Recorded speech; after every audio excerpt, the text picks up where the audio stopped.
اور بڑی زبردست آپ کا ہمیشہ جو ہے وہ کراؤڈ ہوتا ہے. لیڈرز ہوتے ہیں اصل میں جو سارے وہ تو ہمارے ادھر یہاں پہ آپ لوگ اکٹھا کرتے ہیں ہمیشہ. It always a player to speak to them. جو آج کا تھوڑا جو لیڈرشپ کے اوپر بات چل رہی تھی تو میری نظر میں leadership depends on 3 fundamentals. Number 1 courage, honesty اور نمبر 3 قسمت. یہ 3 چیزیں جب مل سکتی ہیں تو ہی ایک لیڈر جو ہے اس کا سمجھے کہ کامیابی یا ناکامی کیا دار و مدار جو ہے اس کے اوپر ہوتا ہے. مثال ابھی آپ کے سامنے افغانستان کو دیکھ لیں. افغانستان کے اندر جو ہندوستان تھا اس نے کتنی بڑی انویسٹمنٹ کی، billions and billions of dollars جو تھے انہوں نے افغانستان کے اندر لگائے، لیکن قسمت ساتھ نہیں تھی. تو جب قسمت ساتھ نہ ہو تو خالی پیسوں سے بھی کچھ نہیں ہوتا. اور آپ دیکھا آپ نے کہ کس طرح سے وہ پیسہ ان کا ڈوب گیا. اور ابھی جب چونکہ آج ایک اخبار نے وہ ساری ڈیٹیل چھاپ بھی دی تو وہ جب اشرف غنی رات کو 2:30 بجے فرار ہوئے افغانستان سے اور ازبکستان پہنچے تو ان کے جو پرانے دوست تھے جنہوں نے ان کو 10 سال رکھا، جب ان سے پوچھا گیا کہ یہ آپ کے دوست یہاں پہ آئے ہیں کیا کرنا ہے تو انہوں نے آگے سے کہا کہ وی ڈونٹ نو دیم. سو اس طرح سے جو قسمت ہے وہ بدلتی ہے. اور ایک جو رات کو وہ صدر کی حیثیت سے جب وہاں سے نکلے اور جب پہنچے تو ان کی حیثیت ایک مفرور کی تھی. اسی طریقے سے ہمارے ہاں بھی 3 سال وزیر اعظم رہنے والے آج یو کے میں جو ہے وہ مفروریت کی زندگی گزار رہے ہیں، بیکاز ان کی بھی جو ہے ڈس آنیسٹی کا ایشو تھا اور اس کی وجہ سے ان کا پرابلم جو ہے وہ وہاں پہ ہوا ہے. سو یہ قسمت، آنیسٹی اور کریج، یہ تینوں چیزیں مل کے آپ کو لیڈر بناتی ہیں. ابھی جو پاکستان کے اندر بھی ایشوز چل رہے ہیں، آج سے کچھ گھنٹوں بعد انٹیریئر منسٹر صاحب اور میں ایک پریس کانفرنس کرنے جا رہے ہیں جہاں پہ ہم بتائیں گے کہ یہ جو نیوزی لینڈ کا دورہ ہے یہ کیسے کینسل ہوا، اس کا بیک گراؤنڈ کیسے ہوا، یو کے نے رات کو جو کیا وہ کیسے کیا.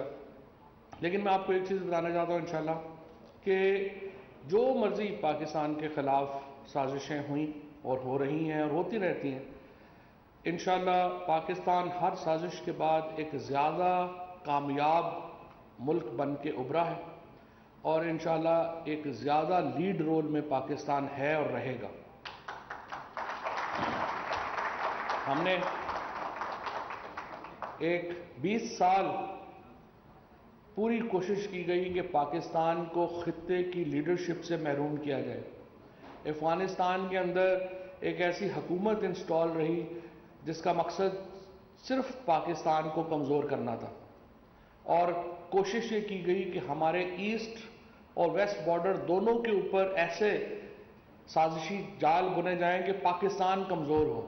اور آج الحمدللہ 20 سال کے بعد جو سازشیں کرنے والے تھے وہ خاک چھان رہے ہیں اور پاکستان الحمدللہ زیادہ مضبوط ہو کے ابھرا ہے اور خطے میں فیصلوں کے لیے پاکستان کی طرف دیکھا جا رہا ہے.